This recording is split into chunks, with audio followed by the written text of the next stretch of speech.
नमस्कार, मी भाग्यश्री पाठक. मार्केट आणि मी हा सोप्या मराठीतून शेअर मार्केट समजावून सांगण्याचा माझा एक उपक्रम आहे. काल मार्केट पडलं त्याचं एक कारण रुपया जवळजवळ 30 पैसे एवढा कमजोर झाला. ICICI, रिलायन्स, विप्रो याच्यामुळे पडझड झाली, तर फेडरल बँक आणि पॉलीकॅब यांनी हे दोन्ही शेअर काल तेजीत होते. पण सगळ्यांचं रुपयाच्या घसरणीकडे हल्ली बरंच लक्ष आहे. काही रिझल्ट आपण पाहू शकतो, कारण काल अमेरिकन मार्केट बंद होतं, त्यामुळे त्याचा खूपसा परिणाम आहे किंवा होणार नाही. डॉलर इंडेक्स 99 होता, तर इराणचा ताणतणाव किंचितसा कमी झाला आहे, त्यामुळे क्रूड 64.11 होता. फॉरेन इन्व्हेस्टर्सची विक्रीच आहे, 3,263 कोटीची विक्री आहे, तर डोमेस्टिक इन्व्हेस्टर्सची खरेदी 4,234 कोटींची आहे. मार्टिन ल्यूथर किंगच्या स्मरणार्थ अमेरिकन मार्केट बंद होतं, त्यामुळे त्याचा एवढा परिणाम आज दिसणार नाही. तर त्याचबरोबर मार्केट संपल्यानंतर काही रिझल्ट आले आणि मार्केटच्या वेळात काही रिझल्ट आले. तर ते रिझल्ट बघूया. Bansal wire, profit, revenue, margin तिन्ही गोष्टी वाढल्या, रिझल्ट चांगला आहे. ओबेरॉय रिॲलिटी 2 रुपये शेअरला डिव्हिडंड दिला आहे. 23 जानेवारी रेकॉर्ड डेट आहे. प्रॉफिट, रेव्हेन्यू वाढलं आहे, मार्जिन कमी झालं आहे, पण रिॲलिटी सेक्टर हल्ली चालत नाही. रिॲलिटी सेक्टरमध्ये सध्या मंदी आहे. नेहमीच मार्केटमध्ये व्होलॅटिलिटी असली, अस्थिरता असली, मार्केटबद्दल लोकांना निराशा असली की रिॲलिटी सेक्टर मंदीत राहतो. सिॲटला वन टाईम लॉस झाला आहे 58 कोटी. याचा जर विचार केला नाही तर रिझल्ट चांगला आहे. प्रॉफिट, रेव्हेन्यू, मार्जिन तिन्ही गोष्टी वाढल्या आहेत. टाटा कॅपिटलचाही रिझल्ट चांगला आहे. म्हणजे रिझल्टच्या अनुसार बघितलं तर हे शेअर तेजीत राहायला हवेत, पण हल्ली तसं होत नाही. काहीतरी मध्येच वेगळी बातमी येते आणि शेअर पडू लागतात. नाहीतर CEAT, Tata capital, Bansal wire हे शेअर तेजीत राहायला हवेत. टाटा कॅपिटलचाही profit, revenue, asset under management सगळेच वाढलेले आहेत. हॅवेल्स प्रॉफिट वाढला आहे, रेव्हेन्यू वाढला आहे, मार्जिन वाढला आहे. 4 रुपये हॅवेल्सने डिव्हिडंड पण दिला आहे. LTI माइंट्रीचा एक्सपेक्टेशनपेक्षा रिझल्ट चांगला आहे.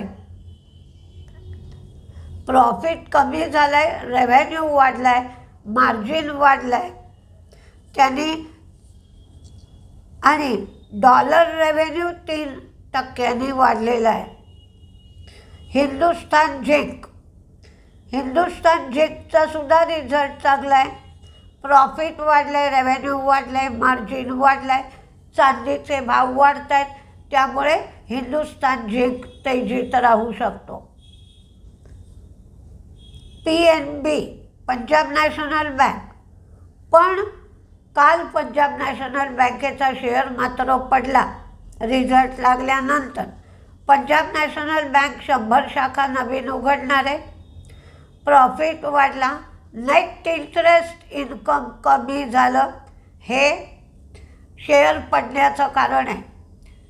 ग्रॉस NPA कमी झालेत, नेट NPA कमी झाले, आणि यावेळेला बँकांच्या बाबतीत आता ICICI बँकेच्या बाबतीत बोलायचं झालं तर त्याने जे डिव्हिजन करायला पाहिजे होते, म्हणजे प्रायमरी लेंडिंग जे असतं ते लेंडिंगची अमाऊंट टोटल लेंडिंगमध्ये घातली होती, तर ऑडिटरने काही तर्क तिथे मांडले आणि त्याचा तुम्हाला फायदा उठवता येणार नाही असं सांगितलं. त्यामुळे त्या रकमेची ॲडजस्टमेंट करावी लागली.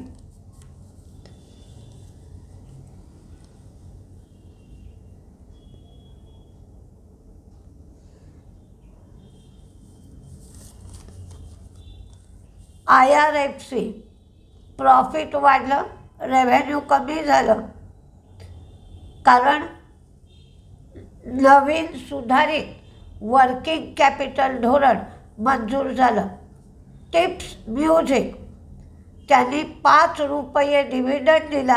टिप्स म्युझिकचा रिझल्ट चांगला आहे, प्रॉफिट रेव्हेन्यू मार्जिन वाढलं आहे. हडसन ॲग्रो यांचा पण रिझल्ट चांगला आहे, प्रॉफिट रेव्हेन्यू मार्जिन वाढलं आहे. BHEL यांनी वाराणसी युनिटचं जे सुरू करणार होते ते त्यांनी स्थगित केलं आहे. प्रॉफिट वाढला, रेव्हेन्यू वाढला, मार्जिन कमी झालं.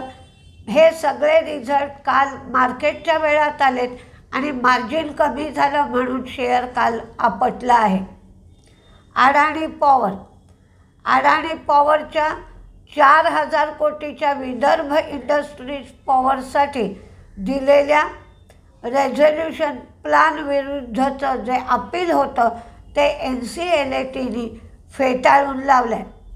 आज आदित्य बिर्ला लाईफस्टाईल आणि आदित्य बिर्ला फॅशन रिटेल यांच्यामध्ये ब्लॉक डील होईल. AB ग्रुपच्या या दोन्हीही कंपन्या आहेत, त्याच्यामध्ये ब्लॉक डील होण्याची शक्यता आहे. साई सिल्कचा रिझल्ट मात्र चांगला आलेला नाही. तिन्ही गोष्टी साई सिल्कच्या कमी झालेल्या आहेत. अटलांटा इलेक्ट्रिकल त्यांचा रिझल्ट चांगला आला आहे, प्रॉफिट, रेव्हेन्यू आणि मार्जिन तिन्ही गोष्टी वाढल्या आहेत. आता आपण काही बातम्या पाहूया. तर त्याच्यामध्ये LKP फायनान्स हे एका शेअरला 4 शेअर बोनस देणार आहेत. महामाया स्टील लिस्टिंग रिक्वायरमेंट्स पूर्ण केली नाहीत म्हणून नॅशनल स्टॉक एक्सचेंज प्रमोटरचं होल्डिंग गोठवू शकेल. Neeraj cement north east frontier रेल्वेकडून 230 कोटीची ऑर्डर मिळाली आहे. इथॉस चंदीगडला शोरूम उघडला आहे. नवनीतच्या शेअरकडे आपण बजेट आलं की लक्ष देतोच, तर UAE मधल्या सरकारने त्यांना परवानगी दिली आहे. त्यामुळे आता नवनीत ग्लोबल FZE इनकॉर्पोरेट होईल. लेमन ट्री उत्तराखंड इथे 120 रूमच्या हॉटेलसाठी त्यांनी लायसन्स ॲग्रीमेंट केलं आहे. GMDC भाभा ॲटॉमिक रिसर्चनी विकसित केलेलं तंत्रज्ञान हे आता वापरत आहेत, तर त्यामुळे रेअर अर्थ मिनरलच्या बाबतीत त्यांना स्पीड आला आहे. दीपक नायट्रेशन आणि हायड्रोजनरेशन प्लांट त्यांनी गुजरातमध्ये सुरू केला आहे. त्याच्यात 85 कोटी रुपये गुंतवले आहेत. सांघी मूव्हर्स जिंदाल एनर्जी बोट्सवानाकडून त्यांना $4.3 बिलियन ऑर्डर मिळाली आहे. अंबर एंटरप्राइजेस जव्हार एअरपोर्टजवळ 100 एकर जमीन त्यांना मिळाली आणि तिच्या आर्मला 16 एकर जमीन मिळाली आहे. तर त्यामुळे ही जमीन त्यांना मॅन्युफॅक्चरिंग प्लांटसाठी मिळाली आणि 6,785 कोटी रुपयाची अंबर एंटरप्राइजेस गुंतवणूक करेल. तर आज शेअरमध्ये तेजी राहू शकते. वारी energy 210 megawatt DCR solar module आणि तिच्या आर्मला 2000 मेगावॅट सोलर मॉड्यूलसाठी ऑर्डर मिळाली आहे. HULचा शेअर कालही तेजीत होता. आता FMCGकडे लोकांचा कल वाढलेला दिसतोय. काल कोलगेट HUL दोन्हीही तेजीत होते. HULच्या बाबतीत म्हणाल तर LICने 2% स्टेक घेतला. आता LICचा स्टेक HULमध्ये 6.7% झाला आहे. TCI एक्सप्रेस यांना 51 कोटीची ऑर्डर मिळाली आहे. HPCL UAE बेस LNG बरोबर त्यांनी 10 वर्षासाठी LNG सप्लाय करण्यासाठी करार केला आहे आणि त्यानुसार 5 मिलियन टन्स एवढं LNG त्यांना मिळेल. केसर इंडिया महाशक्ती कोल वॉशरीजमध्ये त्यांनी 50% स्टेक घेतला आहे. UPL कंपनीचा आर्म आहे अडवांटा एंटरप्राइजेस यांनी IPOसाठी DRHP दाखल केला आहे. तर कुठले शेअर तेजीत राहतील, कुठले शेअर मंदीत राहतील याची एक लिस्ट देते. पण FMCG सेक्टरकडे आज लक्ष द्या. आणि काल FMCG तेजीतच होता, आजही तेजीत राहण्याची शक्यता आहे. हिंदुस्तान झिंक हे सगळे मी तेजीतले शेअर देते. Hindustan zinc, Inox green, HUL, UPL, Vedanta, Deepak nitrite, GMDC, Apollo microsystem, lemon tree, graphite आणि HEG. ग्रॅफाईटचे जे रॉड्स असतात त्याच्या किमती खूप वाढत आहेत म्हणून दोन्ही शेअर दिले. LTI Mindtree, IIFL, Amber enterprises, सिॲटचा रिझल्ट अपेक्षेच्या मानाने चांगला आहे म्हणून. ब्लू डार्ट, शॅडोफॅक्सचा जो IPO येतो आहे तर त्याचे पियर ग्रुप कंपन्या आहेत या, म्हणून ब्लू डार्ट आणि डिलिव्हरी. कारण शॅडोफॅक्स ही लॉजिस्टिक्स क्षेत्रातली कंपनी आहे, त्याचा IPO आजपासून सुरू होतो आहे. Dixon, HPCL, Bajaj style retail, Bajaj finance, HOEC, JK tyre, GMDC, Tata capital, Havells, HCL tech, Hindustan zinc, Balkrishna industry, Waaree energy, Punjab national bank, tube investment, Zydus life, Muthoot, Eicher motor, ITC hotel आणि ITCचा शेअर खूप पडला आहे.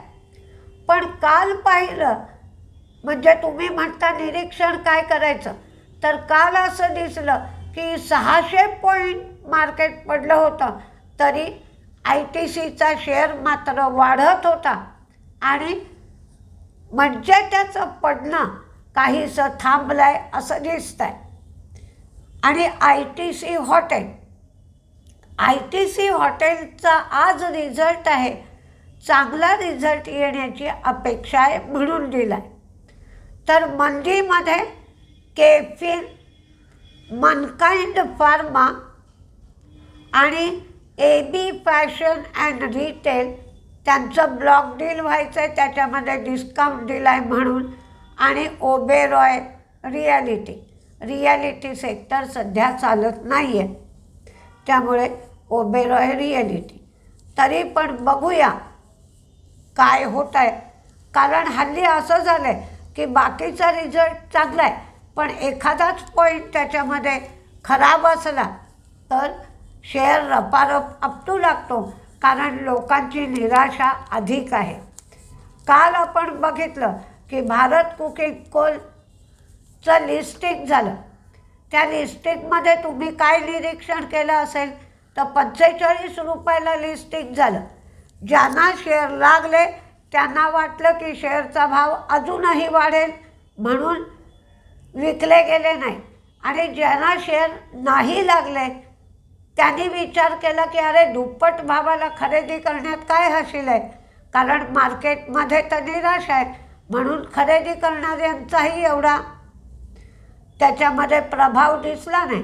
त्यामुळे 45 रुपयापासून अगदी मार्केट बंद होताना 40 रुपये 50 पैशाच्या आसपास शेअरचा भाव होता. त्यामुळे निरीक्षणामधून बऱ्याच गोष्टी आपल्याला समजत असतात, पण तिथे नुसतं डोळ्याने बघायचं नाही आहे, समजून सवरून काय घडतं आहे हे जर निरीक्षण केलं तर आपल्याला बऱ्याच गोष्टी समजतात. तर तसं करायचा तुम्ही प्रयत्न करा. बघूया आजचं मार्केट काय सांगता येते. नमस्ते.